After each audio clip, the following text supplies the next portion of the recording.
teams. Core on countdown 1. We're at T-minus 2 hours, 59 minutes. Crew have arrived at the pad. We are ahead of schedule.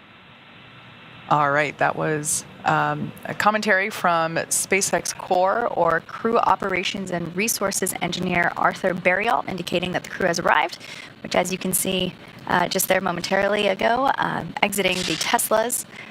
This is their first opportunity to get an up-close look at their ride to space today. Yeah. It's worth noting that we did perform a dry dress rehearsal on Wednesday. Mm-hmm. Was that? Yeah, I guess Wednesday. Wednesday. And so we, just like we're doing today, we walked through all the steps. They've seen the rocket up close before, but not on launch day. And not quite like this. I think it's a completely different feeling. When you're walking out of that FSB for the first time on launch day, right? You do the rehearsal, but today's completely different, right? You can see them there enjoying it. They are ready to go. That looks like Eitan there giving a good dance. You can just feel his excitement through the camera lens. Exactly. Well, I think it really highlights the fact that this really is a return to flight for Israel, and the amount of work that each of these crew members have done to prepare for this mission has been outstanding. We mentioned earlier the training and choreography that leads up to a launch, and this crew has really gone above and beyond in their training to prep for this mission. 700 to 1,000 hours of training. They really set that bar high for what this mission means to them and how they want to give back to the mission. And so I think it's more than fitting here to have a little bit of time to look back and enjoy it and say, we are ready. We are ready to get up there, and we are ready to go to the ISS, and we're ready to participate. So with that view there, you can actually see the elevator doors that they're about to hop into. They'll get in those elevators, which I should note, we are launching from pad 39A. This is the pad that humanity went to the moon from. Apollo 11 launched from here, and the space shuttle then flew out of this pad after the Saturn V program ended. And we just saw MLA and Mark. This is great. Yeah. And so when SpaceX took over the lease for this launch pad in 2014, we did make some safety improvements and general refurbishments to the tower. So we did remove the rotating service structure, but what we see here, this is still the fixed service structure that existed in the shuttle program. So these elevators that this crew is getting into, MLA got in these elevators when he flew shuttle. Right. So that's pretty cool. Now they're going to take these elevators up to the 255-foot level.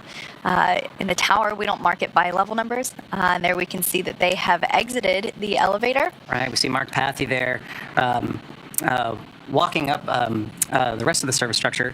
It looks like MLA had taken a little bit of a glance out of the tower there, looking back down. He's allowed. He's allowed. He's got a bit of pedigree there. But just taking a look at where he's at, and here we're going to see Larry Connor and Eitan Stibba riding up in the other elevator.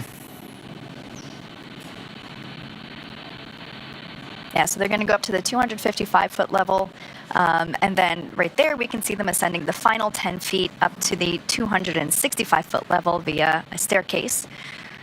Now here they have an opportunity to use the telephone that is placed there. Same deal as with previous spaceflight missions of history. You get one last chance to call anyone. It's been noted that obviously we're broadcasting this live. We're saying there's a telephone, but back in the old days, astronauts used to love to not tell people that they could get a phone call before they got into their launch vehicle. And then we see Eitan and Larry emerging from the elevator and making their way over to the telephone as well.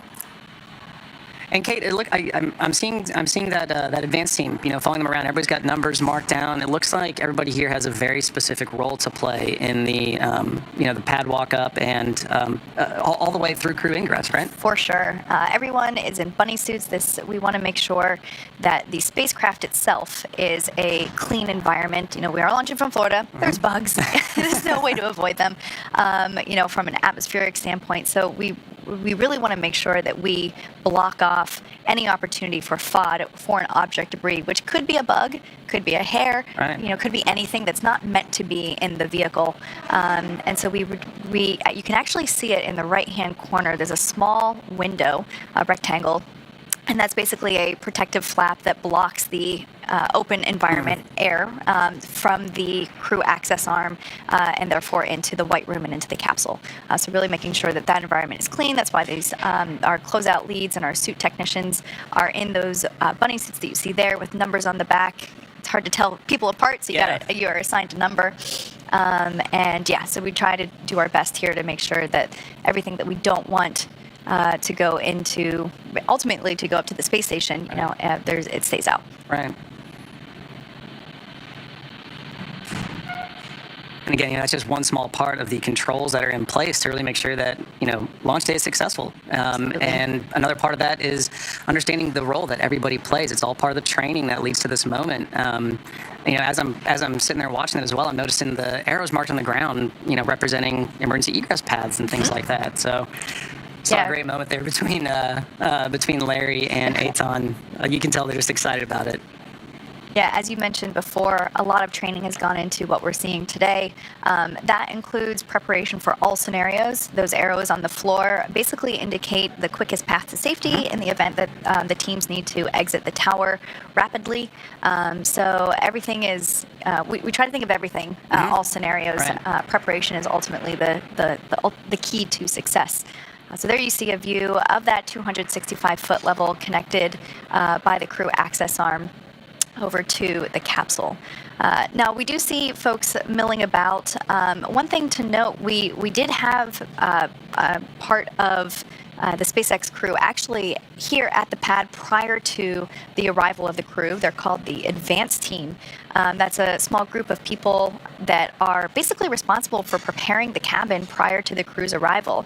They show up, they open the side hatch, they make sure that the cabin lights are on, they make sure that the task lights above each seat are functional and working, making sure that the displays are configured for crew ingress, initial comm checks, and you mentioned before, we've practiced everything. Everything is it's a choreograph. Yeah.